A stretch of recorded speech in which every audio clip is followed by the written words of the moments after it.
বিজয় দিবসে জাতীয় স্মৃতিসৌধে শ্রদ্ধা নিবেদন করতে এই মুহূর্তে প্রধান উপদেষ্টা এবং রাষ্ট্রপতির গাড়িবহর জাতীয় স্মৃতিসৌধে প্রবেশ করছে। সেই চিত্রটি আপনাদের দেখানোর চেষ্টা করছি আমি, নাজমুল ইসলাম।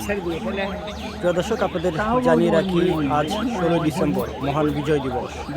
আজ 55তম মহান বিজয় দিবস।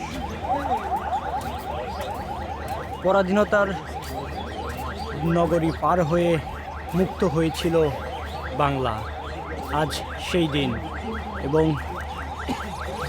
আজকের এই দিনে বিজয় দিবস পালিত হচ্ছে পুরো বাংলাদেশে।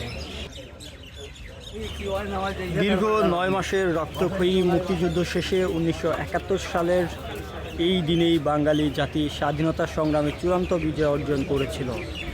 আজকের দিনটিতে বিজয়ের উল্লাসে ভাসবে পুরো দেশ, আনন্দে উজ্জীবিত হবে পুরো জাতি। দেশের প্রতিটি প্রান্তে নানা আয়োজনে উদযাপন হবে আজকের এই মহান বিজয় দিবস। বিজয় দিবস উপলক্ষে প্রধান উপদেষ্টার এবং রাষ্ট্রপতির গাড়িবহর এই মুহূর্তে জাতীয় স্মৃতিসৌধে এসে পৌঁছেছে এবং ভিতরে প্রবেশ করছে। সেই চিত্রটি আপনাদের সরাসরি দেখানোর চেষ্টা করছি আমি, নাজমুল ইসলাম।